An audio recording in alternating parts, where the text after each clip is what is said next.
Ah, mais non. Bonjour à tous, merci d'être venus à notre presse. Donc on va vous parler du style au sein du craft et plus spécialement de l'aspect graphique. Donc là on va passer un peu côté front-end, il y a beaucoup de talk back-end, on va faire un peu côté front-end. Donc, bonjour à tous, moi c'est Aurélie, je suis développeuse front à Ypon depuis maintenant 3 ans et demi. Et je suis tout juste arrivée à Lyon, avant j'étais basée sur l'agence de Paris. Et moi ce qui me motive dans mon travail, c'est vraiment de bosser sur les sujets d'accessibilité. Vous allez voir, on va pas mal en parler. Et moi c'est Arnaud, développeur front chez Ypon aussi, depuis octobre 2018. C'est moi ce que j'aime bien faire, c'est apporter de la valeur. J'aime pas coder et que ça serve à rien. Ok, super, donc on va tout de suite rentrer dans le vif du sujet en vous parlant de design system. Mais avant, on aimerait vous poser quelques questions. Donc la première, qui a déjà entendu parler du craft ? Bon, jusqu'ici tout va bien, on n'est pas au mauvais endroit. Plus sérieusement, qui sait ce que c'est qu'un design system ? Ok. Et qui a déjà utilisé un design system dans un de ses projets ? Ok, vous êtes plutôt nombreux. Donc on va commencer par se poser la question de qu'est-ce qu'un design system ?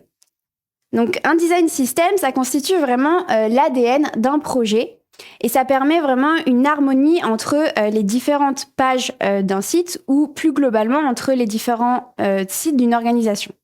Donc, dans un design system, avoir un design system, ça a plein d'avantages. Donc le premier qu'on peut citer, c'est vraiment la collaboration et la communication qui vont être simplifiées puisqu'on a vraiment un pilier central qui va être là pour définir donc des normes, des bonnes pratiques, un ensemble de blocs de conception qui vont pouvoir être réutilisés par la suite.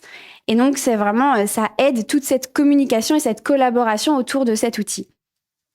Le deuxième point, c'est vraiment donc aider à la cohérence d'un produit, puisque donc on va avoir une identité visuelle vraiment commune entre nos différentes pages et nos différents sites. Le troisième point, qui est vraiment non négligeable, qui est donc le temps de conception, de design et de développement qui va être vraiment diminué, puisque si on prend le temps de développer correctement les bases de conception, donc tout ce qu'on va mettre dans notre design system, derrière, on n'a plus qu'à réutiliser ces blocs et c'est vraiment un gros gain de temps. Et le quatrième point qu'on a tendance à oublier, mais si, encore une fois, on prend le temps au moment de la conception et du développement du design system, de prendre en compte les sujets d'accessibilité. Derrière, il y a, je pense qu'on peut dire, 70 à 80% du travail qui est fait pour mettre en conformité derrière nos sites, quels qu'ils soient. Ok, mais concrètement, qu'est-ce qui constitue un design system ? Dans un premier temps, on peut mettre le style guide et ensuite on peut mettre l'un ou l'autre de ces deux éléments, donc la pattern library et ou la component library. Et Arnaud, je te laisse expliquer un peu ce qu'on entend par ces termes. Et ça marche. On va commencer par le style guide. Donc, son objectif, son but, c'est d'assurer une cohérence visuelle au sein du produit. Donc, avoir un endroit où on va définir tout ce qu'on a envie pour que notre design system soit cohérent, pour que notre image soit cohérente. D'abord, on va y retrouver tout ce qui constitue l'identité visuelle de notre produit, les couleurs, la typographie. On va définir nos différents composants qu'on va utiliser. Donc, ça va du simple bouton jusqu'à une navbar ou tous les composants qu'on peut retrouver dans notre page web. On va aussi définir la charte éditoriale. Donc, par là, on va définir comment on s'adresse à l'utilisateur. Est-ce qu'on va avoir un langage assez familier ? Est-ce que ça va être plutôt très strict ? Un peu le ton de la voix qu'on va donner quand on va écrire du texte dans notre application. On va aussi citer quelques bonnes pratiques. Donc, par exemple, quand on a un select, on va dire que les champs sont triés par ordre alphabétique. Ça peut paraître logique, mais c'est bien de les mettre dans le guide de style pour pouvoir définir toutes les bonnes pratiques. Ou au contraire, on va aussi dire ce qu'il ne faut pas faire. Par exemple, on a un message important à faire passer à l'utilisateur, on va pas le cacher derrière un accordéon où il doit cliquer pour pouvoir accéder à l'élément. Voilà, c'est des choses parfois assez bêtes, mais c'est bien de les redéfinir. Et puis, on va aussi pouvoir avoir, comme tu disais, un seul endroit pour la collaboration et pouvoir faire évoluer tous ensemble. Donc, à la fois ceux qui veulent faire le métier, le produit, le designer, mais aussi les développeurs. On va avoir un seul endroit où on va pouvoir faire évoluer notre design system. Donc, comme j'ai dit, on a l'identité de notre image et on va pouvoir les définir sous forme de token. Donc, c'est-à-dire que ça va être réutilisable. On va pouvoir mettre dans notre style guide un endroit où il y a une seule source de vérité. Donc, on va pouvoir retrouver nos couleurs, nos margines, nos espacements, notre typographie. Donc maintenant, on passe à une première démonstration où on aimerait vous montrer donc un exemple d'un style guide. Donc pour ça, on a fait un petit Figma où on vous propose donc on a défini quelques tokens, on va vous montrer. Donc déjà, on a défini une palette de couleurs. Bon, elle est bien sûr succincte pour la démonstration. On a défini du coup quelques teintes de noir. Voilà. Et ensuite, on a 2 couleurs.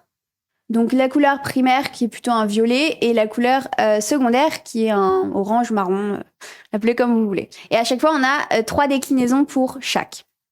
Ensuite, on retrouve donc notre typographie avec vraiment du coup les différents niveaux de graisse, les différentes tailles pour chaque élément. Et c'est vraiment sur ces bases-là qu'on va pouvoir utiliser derrière. On va pas pouvoir mettre une taille par exemple entre le 32 et le 24. C'est vraiment tout est basé là-dessus par la suite.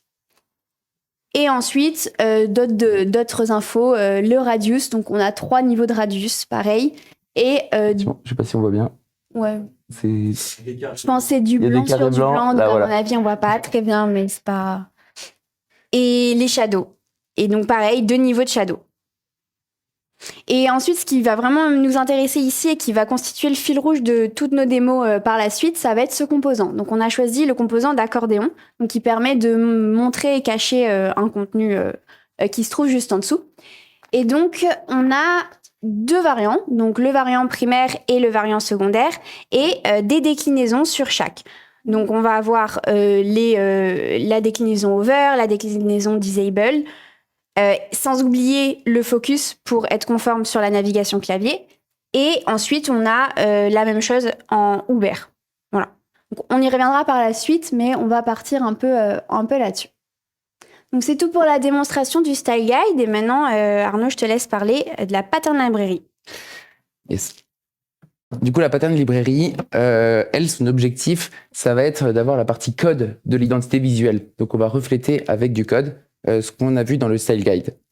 Donc, on va avoir à la fois l'apparence des composants graphiques et aussi la documentation associée. La documentation associée, ça va être le code HTML qu'on va pouvoir intégrer par la suite.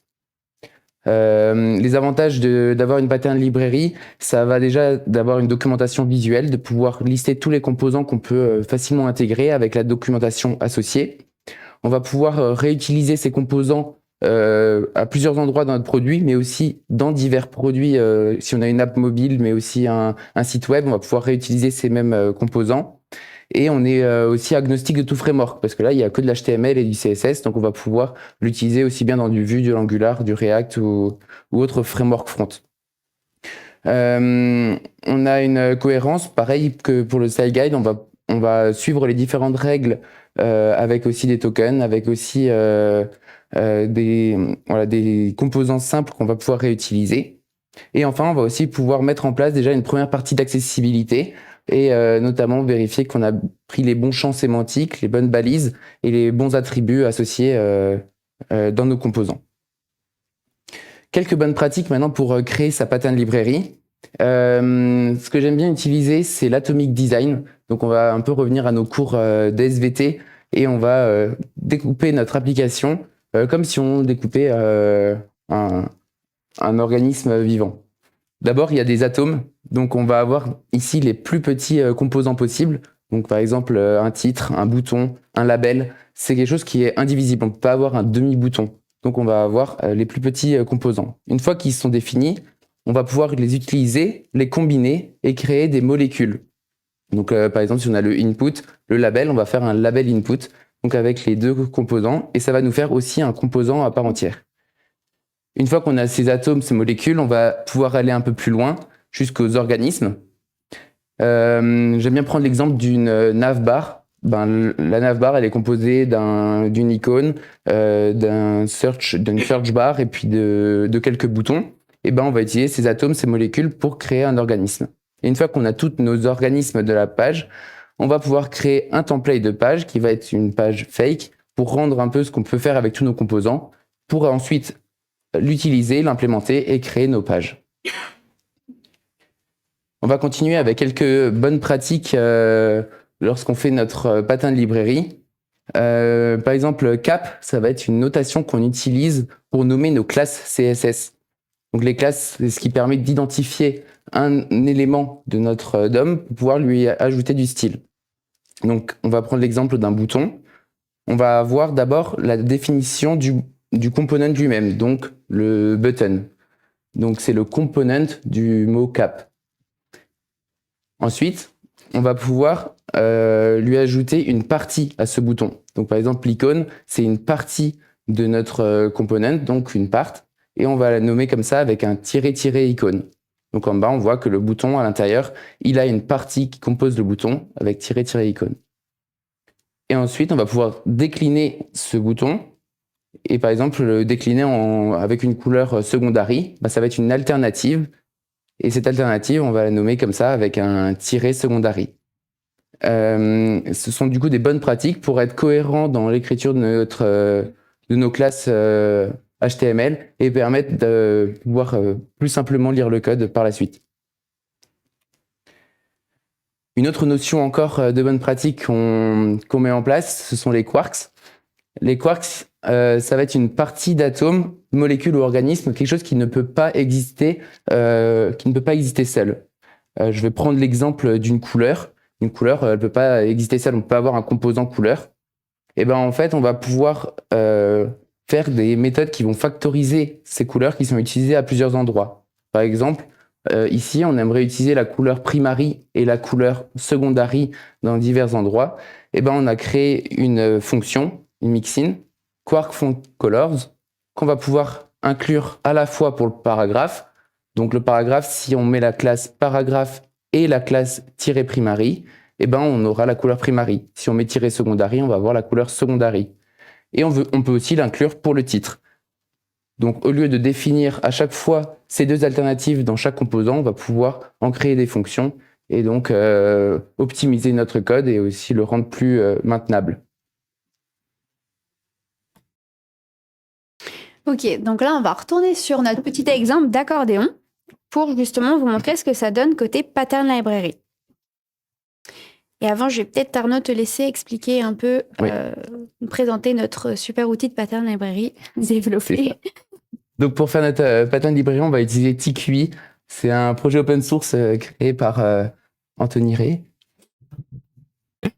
Et donc on va l'utiliser pour faire notre petit exemple.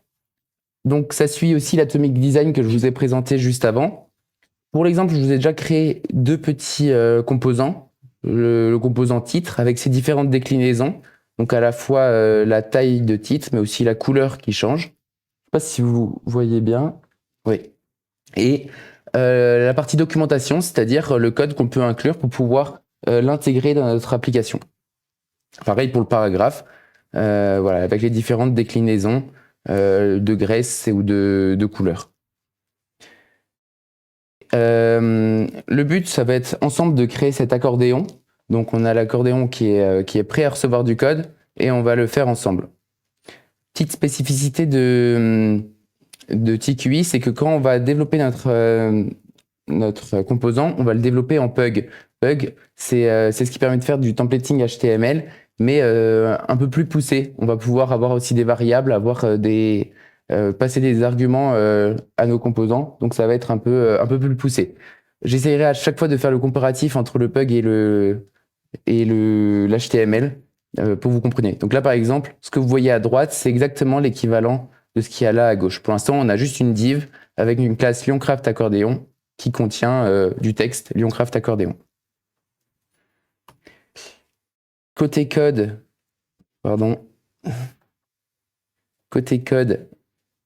comme ça.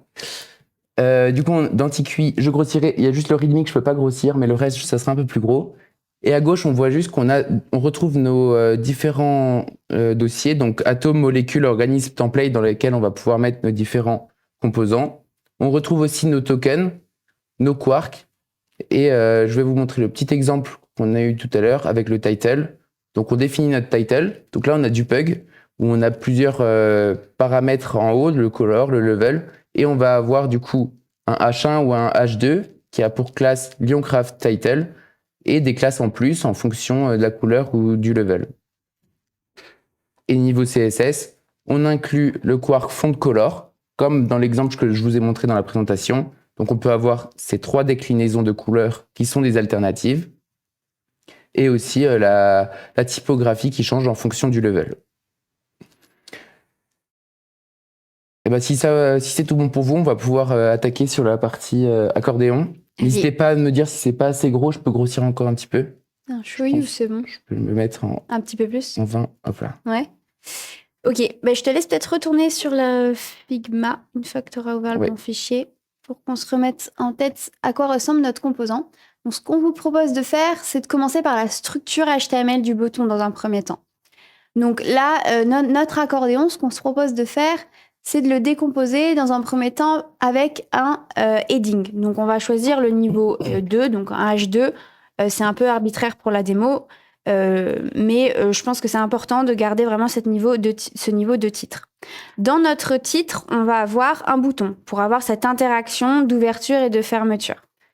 Donc, notre bouton, et on lui définit, donc c'est une part à l'intérieur, donc on lui définit la part correspondante, donc -- bouton. Ensuite, dans ce bouton-là, on a 2 éléments. Donc, on va utiliser 2 spans. On a un premier span où on va mettre le titre. Donc, on peut mettre un exemple, donc -- title. Et on va mettre l'exemple, par exemple, je suis un accordéon. Et ensuite, on a notre deuxième span où on va y mettre l'icône. L'icône qui va changer en fonction de l'état, donc ouvert, fermé. On va mettre un chevron pour la démo. Ensuite, on va ajouter un séparateur. Donc, on va utiliser l'élément HR avec la classe Lioncraft-divider. Et on va réutiliser justement un de nos composants, donc le paragraphe qu'on vous a montré, encapsulé dans une div, tu as raison, avec la classe content. Et à l'intérieur, on va réutiliser notre paragraphe. Donc, pour utiliser des composants, on utilise le plus, un pug. Voilà. Et donc là, qu'est-ce que ça donne ? Ça donne ça. Donc là, il n'y a pas de style, c'est du HTML natif. Et maintenant, on va chercher du coup à styliser un peu tout ça. Donc ce que j'ai écrit là en pug, juste pour être sûr que vous comprenez le pug, qui est assez complexe à comprendre de prime abord, c'est comme si j'avais écrit le HTML que vous retrouvez au-dessus. Donc div avec le H2 qui contient un bouton, HR, tout ce qu'a dicté finalement Aurélie juste avant.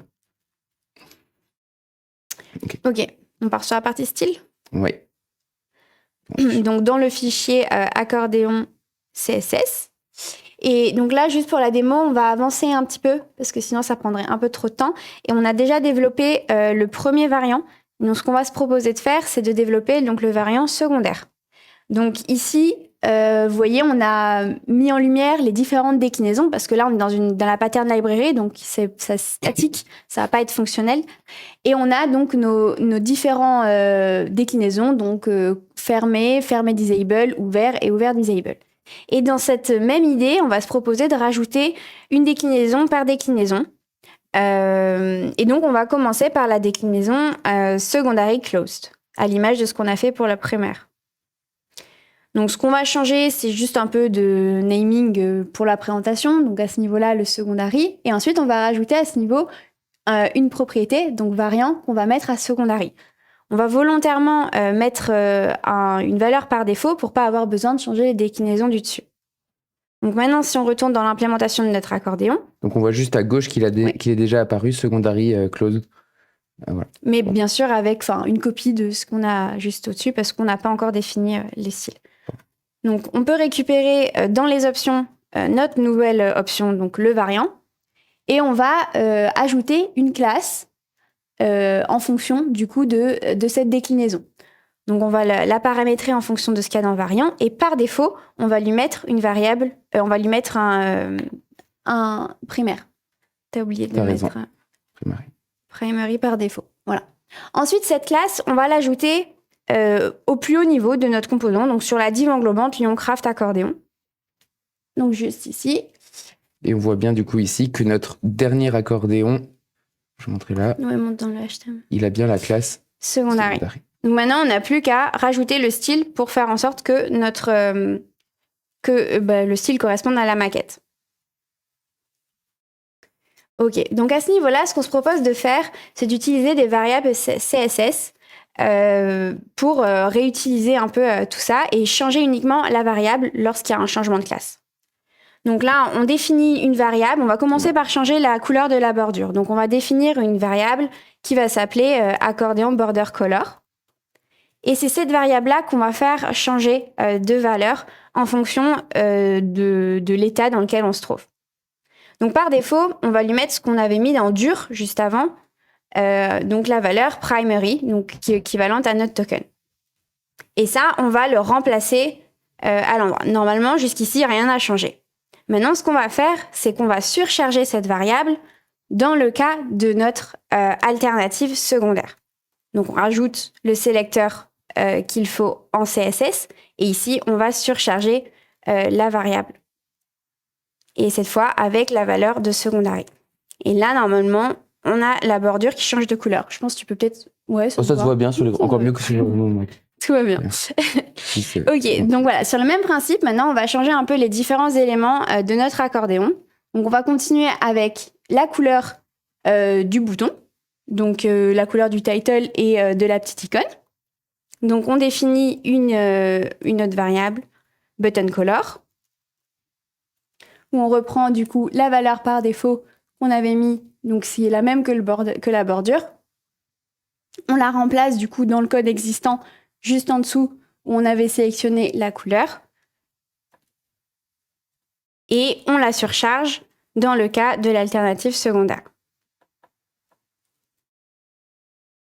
Nickel. Et là, normalement, hop, on a notre titre qui a changé de couleur. Donc là, normalement, si tu cliques et que tu regardes un peu le hover, voilà, bon, le hover n'est pas encore bon. Donc, on va falloir changer également ce hover. Donc, sur le même principe, on redéfinit les variables. Donc, il est là, il est primary. Ok. Donc, on va utiliser cette fois accordéon overcolor, background color, je ne sais plus ce qu'on a mis. Overcolor, c'est bien. Avec donc la valeur par défaut qu'on avait mise à l'origine. On ne va pas oublier du coup de la remplacer à l'endroit où on l'utilisait et de la surcharger. Parfait. Et de l'utiliser ici. Voilà. Et donc là, normalement, on est sur la bonne couleur. Donc là, notre première déclinaison, elle est bonne. Donc maintenant, on va avancer et on va faire du coup la version en disable. Donc un peu la même chose que ce qu'il y a dessus. Et là, avec cette logique, ça nous permet un peu d'oublier aucun cas et vraiment d'y aller petit pas par petit pas. Donc on ajoute le variant. Et là, en fait, on se rend compte, je pense que tu peux remonter un peu la maquette peut-être, ouais. On se rend compte sur les disable, on avait le même état selon les variants. Donc là, le travail est déjà bon. Donc on n'a pas besoin de s'attarder sur cette déclinaison. Donc on va passer tout de suite à celle qui est ouverte. Donc secondary open, on rajoute l'option. Très bien. Et pour l'instant, on a... Alors là, je ne sais pas si vous voyez bien, mais le seul truc qui manque, ça va être la couleur du divider. Donc, sur le même principe, on va rajouter une dernière variable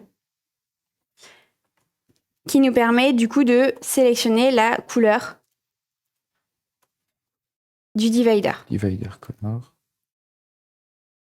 Donc, la variable par défaut, ça va être la même chose que pour la bordure. Donc, on est sur du primaire 1. On va la remplacer donc dans le sélecteur correspondant, le divider. Et on va la surcharger dans l'alternative secondaire. OK. Et là, normalement, nickel, notre divider a la bonne couleur. Maintenant, je pense qu'on a oublié un dernier petit truc, Arnaud, c'est tester avec la navigation clavier. OK. Donc là, déjà, on voit bien... OK, déjà, on n'a pas la bonne couleur sur le variant secondaire, mais on voit bien que déjà nos variants disable ne reçoivent pas le focus. Donc, c'est déjà un bon premier point. Et donc là, on va juste régler le problème de couleur qu'on a au niveau du focus. Donc, qu'on avait réglé au niveau du sélecteur focus visible. Donc, pour la petite anecdote, focus visible, je ne sais pas si vous connaissez, mais ça permet de définir l'état de focus uniquement quand il reçoit le focus du clavier. C'est-à-dire que quand vous cliquez, l'outline ne sera pas visible. Donc, ça permet de ne pas avoir l'outline visible qui est pour certains disgracieuse et de garantir quand même l'accessibilité. Si j'enlève focus visible et je vais juste focus, là, en cliquant, je vais avoir Il y a l'outline qui apparaît. C'est la différence entre les deux sélecteurs. Donc là, on est tout bon? Oui. Bah nickel. Bah, on va repasser sur la presse et on peut va... aller, il y a encore on peut aller plus loin et faire l'organisme. Je crois qu'on a le temps, 20 minutes. Oui. Et on va faire un organisme, autant pour moi. Donc pour ça, on utilise la CLI de TQI qui me permet de créer rapidement des composants. Donc là, je vais créer un accordéon de groupe qui va du coup avoir plusieurs accordéons. Donc j'ai dans mon arborescence reçu un... Je viens de créer ce fichier-là, ils sont en vert, avec les 5 fichiers qui permettent de faire un peu la documentation et le code de notre accordéon. Donc on va juste l'inclure dans notre fichier organisme Pug pour qu'il s'affiche dans les organismes et utiliser son style pour pouvoir que ça soit bien stylé. Et on va voir dans organisme ce qu'on a. Pour l'instant, on a juste un accordéon groupe. Donc on va pouvoir définir ce qu'est un accordéon groupe. Donc, pour la démo, on va juste mettre 3 accordéons à l'intérieur, juste pour vous montrer qu'on peut du coup, avec une molécule, créer du coup des composants un peu plus complexes. Donc là, par exemple, un groupe d'accordéons. Donc là, on va y mettre 3 accordéons, par exemple. On va utiliser du coup le composant qu'on vient de développer et on va mettre certains états, les états qui nous paraissent pertinents. Ouais. Donc là, on va les récupérer pour pas trop s'embêter. Je vais prendre ceux qu'on vient de développer. Les secondaries. Hop, organisme.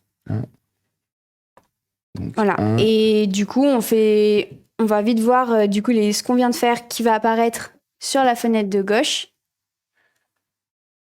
Si on n'oublie pas l'orientation. Voilà. Et là, par exemple, on voit que ce qu'on pourrait faire, c'est mettre un petit display flex avec un gap pour essayer d'aérer un peu tout ça. Et donc, on va se permettre, donc, sur la div englobante, de rajouter donc, ce fameux display flex, un gap et une orientation éventuellement. Oui. Direction. Ouais. Gap 1 RM, par exemple. Voilà. Donc, on va pas aller plus loin. C'était vraiment juste pour vous montrer ce que ça pouvait donner au niveau composant un peu plus complexe et organisme. Et donc, maintenant, je vais te laisser parler de la component library. Yes. La component library, ça va ressembler un peu à une pattern library, sauf que on va avoir en plus donc nos composants, mais on va avoir les composants avec leur mécanique. Donc, on va avoir des composants interactifs. Donc, pour ça, on ne va pas seulement avoir de l'HTML, du CSS, mais également la partie script, la partie JavaScript qui permet de donner la mécanique de ces composants. Les avantages, pareil, on va avoir une cohérence visuelle et avoir les composants avec leur documentation. On va pouvoir les réutiliser en évitant la duplication. On va facilement pouvoir les mettre à jour puisque ça va être à un seul endroit. Et on garantit aussi la conformité de l'accessibilité, notamment sur la partie mécanique des composants. Il peut y avoir un défaut si on utilise nos composants dans un framework particulier. Si on définit une component library en Vue, ça va être complexe de l'utiliser en Angular. Mais il y a des façons de faire aussi pour créer des component library agnostiques de tout framework. Quelques petits exemples de librairies. Donc, par exemple, on peut utiliser des librairies déjà toutes faites sur étagère. Donc, par exemple, Prime Vue pour Vue, Material UI ou Angular Material qui existent déjà, qui sont faites pour certains frameworks tout près. Le problème, c'est que là, on peut pas avoir notre propre charte visuelle. Ça va être très compliqué de surcharger le style pour avoir vraiment ce qu'on veut, comme on veut. Mais il y a des outils open source aussi qui nous permettent de créer nos librairies. Storybook qui est certainement le plus connu, mais aussi Histoire. Voilà, des choses qui nous permettent, comme pour TQI, créer notre component librairie. On va aussi vous faire une petite démo. Pour ça, on va pas aller aussi loin que la pattern librairie et tout créer. Mais Aurélie, on va... Ouais, je vais tester, expliquer ce qu'on va ça faire. marche. Du coup, pour cette partie, on s'est proposé de vous faire un petit projet Vue. Alors, on l'a initié, mais il n'y a vraiment pas grand-chose, comme vous pouvez le voir. Et du coup, on va y ajouter, donc on va commencer par ajouter tous les styles, donc tous les tokens, toutes les classes qu'on a dans notre pattern library et montrer un peu comment ça se passe. Donc, on va retourner sur TQI et si on va sur la page d'accueil, en fait, on peut directement récupérer les choses à injecter dans notre index HTML. Donc, c'est ce qu'on va faire. Et on peut même montrer un peu à quoi ça ressemble, le fichier tqi.css. En fait, vous allez voir, il y a toutes nos variables toutes nos variables et toutes nos classes. Et donc, en fait, directement, si on utilise ces classes dans notre code, tout va être stylisé en fonction de ce qu'on a défini, bien sûr, dans la pattern library. Donc là, par exemple, on va se proposer de prendre notre groupe d'accordéon qu'on vient de faire. On va copier le code, le HTML. Aussi. Ah oui, on peut montrer d'abord l'utilisation au niveau du titre. Donc, on se propose le petit H1 qu'il y avait tout à l'heure, on va le styliser et on va lui mettre du coup notre style color secondaire avec du coup le niveau correspondant. Et on a tout de suite la typographie qui s'ajoute, le style, la graisse, tout ce qu'il faut. Et donc maintenant, on va rajouter notre organisme. Donc on peut directement prendre le HTML et le coller dans notre index. Donc on aurait pu créer un composant vue pour vraiment faire ce découpage et aller du coup plus loin et créer la fameuse component library en définissant du coup qu'est-ce qui se passe au clic, gérer l'ouverture, la fermeture et tout ce qui s'ensuit. Mais là, on vous a juste montré comment ça pouvait s'intégrer dans un projet déjà existant. Ok. On est bon. Ok. On peut retourner du coup sur la présentation. Et donc, on vous en a déjà pas mal parlé, mais on va vous faire un petit zoom du coup sur la partie accessibilité. Donc, dans un premier temps, je voulais un peu redéfinir ce que c'était. Donc, l'accessibilité, c'est vraiment donc rendre tous les contenus numériques accessibles pour tout le monde. Donc, moi, j'aime bien le tout le monde. Pour moi, il est hyper important parce que c'est vrai qu'à l'origine, c'était orienté pour les personnes en situation de handicap, mais derrière, c'est vraiment quelque chose qui profite à tout le monde. Je vais prendre l'exemple du trottoir bateau, donc le fameux trottoir qui descend un peu plus bas sur la chaussée, notamment au niveau des passages piétons, qui à l'origine a été conçu pour les personnes en fauteuil roulant, mais qui finalement profite pour des personnes qui sont avec une poussette ou avec un vélo, ou tout simplement traînant une valise. Si on fait le parallèle avec le numérique, si on vous parle de contraste, si vous avez fait les slides comme ça, je pense que vous auriez peut-être réussi à déchiffrer, mais vos yeux n'auraient pas été contents. Mais le contraste, à l'origine, c'était pour des personnes les questions de contraste qui ont des problèmes de vue, des problèmes peut-être de daltonisme ou autre. Mais finalement, tout le monde est content d'avoir des contrastes suffisants, c'est plus reposant. Donc c'est là où je veux en venir, ça profite à tout le monde. Donc, pourquoi l'accessibilité, c'est important ? Je voulais revenir sur la définition du World Wide Web, qui disait que la puissance du web résidait dans son universalité. Sauf qu'aujourd'hui, je trouve qu'on a tendance à oublier cette question d'universalité et de vraiment développer en tant que personne valide. Sauf que les personnes en situation de handicap, ça représente quand même 12 millions de personnes en France, ce qui est vraiment pas négligeable, ce qui fait à peu près en moyenne donc 17% de la population. Donc c'est des chiffres de 2024. Et pourquoi ce chiffre, souvent, il paraît important ? Parce qu'on a tendance à stigmatiser la personne en situation de handicap comme étant la personne en fauteuil roulant. Sauf que 80% des handicaps sont invisibles. Donc la personne en fauteuil roulant, c'est qu'une partie des 20% qui restent. Donc c'est vraiment pas du tout l'ampleur de tous les handicapés. Et donc, finalement, qu'est-ce que la situation de handicap ? Donc oui, la situation de handicap, c'est le corps, mais c'est surtout l'environnement dans lequel la personne elle se trouve. Si là maintenant je me mettais à arrêter de parler et que je me mettais à parler en langage des signes, alors je ne sais pas s'il y en a parmi vous qui parlent le langage des signes, moi je ne le parle pas, mais je pense que c'est vous qui seriez en situation de handicap. Ce que je veux dire par là, c'est que si la personne en fauteuil roulant, elle a un ascenseur, elle a une rampe d'escalier, elle est dans un environnement favorable et elle n'est pas en situation de handicap. Par contre, si elle a des escaliers pour aller voir son médecin, là, elle est en situation de handicap. Sur le web, c'est la même chose. Donc, quand je dis nous, c'est toutes les parties prenantes d'un projet. Si nous faisons le nécessaire, les personnes n'ont pas de raison d'être en situation de handicap.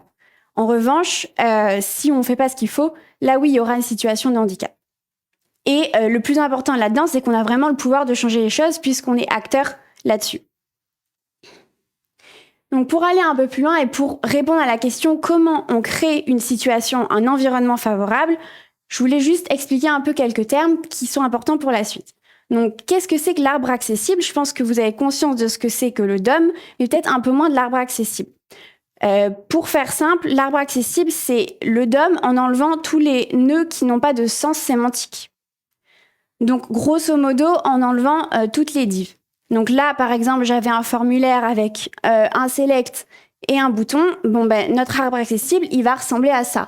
Un main avec le form et nos 2 éléments. Ce qui est important là-dedans, c'est en fait les états qui vont être dans les nœuds. Donc la valeur, le label, l'état ouvert, fermé. Pourquoi ça, c'est important ? Parce que derrière, les personnes en situation de handicap, elles utilisent ce qu'on appelle des technologies d'assistance. Les technologies d'assistance, donc ça peut être du logiciel, un lecteur d'écran, ou du matériel, par exemple un lecteur braille. Et en fait, ces technologies d'assistance, elles vont venir s'interfacer sur ce fameux arbre accessible. Donc si l'arbre accessible, il n'est pas bien construit, derrière, l'échange qu'il va y avoir avec l'utilisateur, ça ne peut pas bien se passer. Et donc c'est pour ça que c'est super important de bien définir les balises et d'avoir un HTML correct. Et donc je voulais vous laisser repartir avec des éléments un peu concrets. Donc j'ai déjà pas mal parlé du premier point, donc la conformité HTML qui est vraiment hyper importante. Si vous avez besoin d'utiliser un bouton, vous utilisez un bouton HTML et vous n'utilisez pas une div. Déjà, ça va vous simplifier la vie parce qu'il y a plein de choses qui nativement sont déjà développées. Vous n'aurez pas besoin de réimplanter le focus clavier car un bouton reçoit nativement le focus. Vous n'aurez pas besoin de gérer qu'est-ce qui se passe au espace, qu'est-ce qui se passe au entrée parce que ça génère nativement un clic. Alors que si vous utilisez une div, vous allez devoir réimplémenter tout ça. Et ensuite, les attributs ARIA, je ne sais pas si vous savez ce que c'est, mais c'est des rôles ou des attributs qui viennent complémenter le HTML et qui permettent d'aller un peu au-delà et de rendre un contenu web plus accessible. On va vous montrer un peu un exemple juste après. Le test de navigation clavier, c'est quelque chose qui est pas compliqué à faire et que je vous encourage à faire quand vous développez. Juste lâchez votre souris le temps d'un instant et voyez comment ça se comporte. Déplacez-vous au clavier et voyez qu'est-ce qui se passe. Les tests de lecteur d'écran, c'est peut-être un peu plus compliqué, mais vous allez voir, on va faire une petite démo. Ensuite, gérer tout ce qui va être responsivité et zoom du texte jusqu'à 200%. Ça va être vraiment pour les personnes qui vont avoir des problèmes de vue. Voilà, enfin, ça c'est, je pense, assez plus courant, on va dire. Et les tests sur différents navigateurs, c'est pareil, je pense que vous en avez déjà entendu parler. Le dernier point, il est très important, mais souvent, c'est pas trop de notre ressort, puisque normalement, c'est plutôt au niveau design et pour les alternatives textuelles et images, plutôt niveau produit. Donc maintenant, on va peut-être passer à la démo. Yes. Donc là, on va vous faire une démo lecteur d'écran, donc justement sur ce qu'on vient de développer.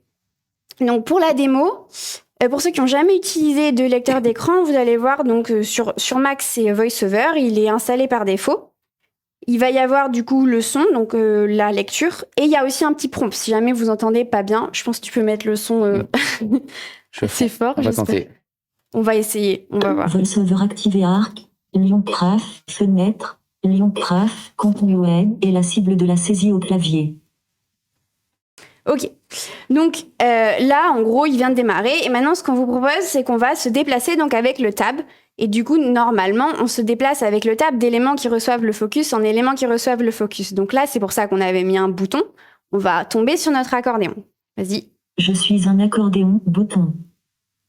Je te propose d'aller au suivant. Je suis un accordéon, bouton. Donc là, je ne sais pas si vous avez vu le problème, mais nous, on voit l'écran. On voit qu'il y en a un des deux qui est ouvert. Par contre, une personne non-voyante ne voit pas la différence d'état entre ces deux accordéons. Donc en fait, il va falloir rajouter quelque chose qui nous rende en fait, l'état, donc ouvert ou fermé. Donc ce qu'on vous propose de faire, c'est d'utiliser ces fameux ARIA attributs, ces attributs ARIA. Il y en a un qui existe qui s'appelle ARIA Expanded, qu'on peut mettre à true ou à false, qui indique si un contenu est ouvert ou fermé. Donc là, tout simplement, on va rajouter ARIA Expanded sur notre accordéon fermé, donc à false, et ARIA Expanded à true sur l'accordéon ouvert. Donc là, bien sûr, on est sur du statique, mais sinon, ça fait partie des choses qu'il faut gérer dynamiquement en même temps que l'ouverture et la fermeture du composant. Je suis perdu, c'est là. Ouais, sur le bouton. Toujours sur les éléments qui reçoivent le focus. Et donc maintenant, on va relancer et vous allez voir la différence. Je le remets juste en plein écran. Ouais. Je suis un accordéon condensé, bouton. Je suis un accordéon étendu, bouton. Voilà. Et donc là, vous avez vu le condensé et étendu qui permet vraiment de restituer, entre guillemets, un équivalent de ce qu'on a nous à l'écran. Et c'est hyper important d'avoir cette balance entre les deux. VoiceOver désactivé. Yes, c'est tout bon. Et c'était tout pour la démonstration sur VoiceOver. Maintenant, on va repasser sur la présentation. Et Arnaud, je vais te laisser Je voulais pas faire... conclure. Il reste 5 minutes, donc on va peut-être... Non? Vas-y, en 2-2 en vrai. Ok. Je vous ai parlé de l'arbre accessible. Et juste pour info, vous pouvez le voir dans le terminal. Donc, ça dépend les navigateurs. Mais du coup, là, sur Chrome, il y a le petit logo là. Et en fait, vous avez l'arbre accessible. Et en fait, vous avez les nœuds, du coup, juste les nœuds sémantiques. Et vous avez les différentes informations qu'il y a dedans. Et ça permet d'avoir déjà une idée, du coup, de l'arbre et de comment il est construit. Et on va finir avec une petite conclusion, avec un petit parallèle, parce qu'il y en a quand même qui viennent du monde du bac, j'imagine, et qui ont été perdus avec tout ça. Donc, on va faire un petit rappel qui va leur faire plaisir. Et on va parler du TDD, Test Driven Development. Je passe vite fait cette partie. Donc, on écrit les tests avec une spécification, on écrit le code minimal pour qu'il passe au vert. On n'oublie pas la phase importante de refacto pour améliorer son design. Et on fait plusieurs boucles. Et vous allez dire, mais comment c'est possible de faire ça avec du CSS et de l'HTML?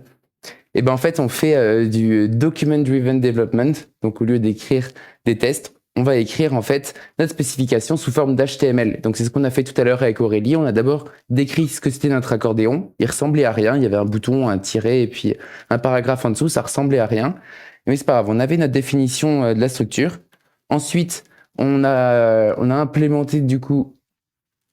Tu m'entends plus? Ok. On a implémenté la chose avec le style. Donc, en fait, on était guidé par la structure. On sait qu'un HR, on pouvait jouer avec sa bordure. On sait qu'un paragraphe, on peut lui mettre tel ou tel attribut. Ensuite, on a fait un peu de refacto. On a extrait des variables. On avait déjà fait ça, mais on a mis les tokens, les quarks. On a fait des tests d'accessibilité pour voir si tout était OK. Et on peut passer aux composants suivants. Donc voilà, un petit parallèle avec le monde où on écrit des vrais tests, et ben nous aussi on peut faire un peu de TDD de notre côté. Et merci de nous avoir écoutés. Vous pouvez donner votre petit feedback avec ce QR code.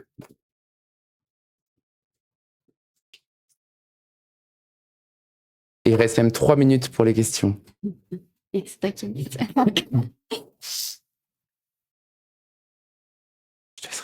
Ah bon, ça dépend. Merci pour la réponse et merci en tant que dev back de m'avoir rassuré sur la fin.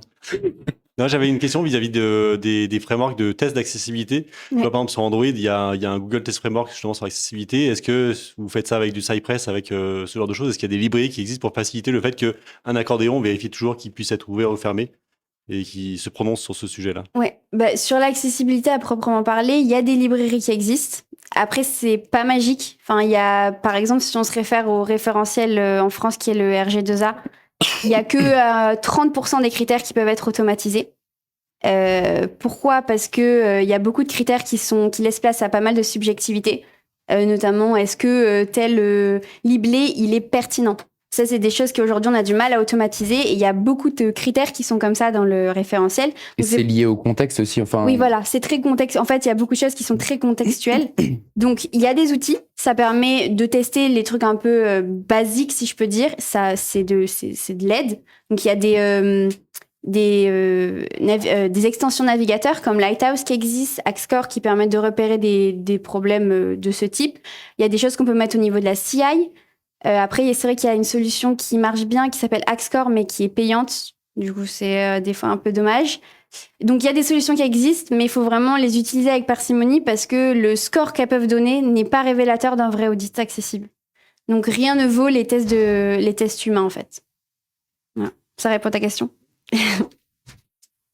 Question, moi, je suis dans un contexte professionnel où on utilise Tailwind CSS. Qu'est-ce que je dis à mon équipe après vous avoir entendu aujourd'hui?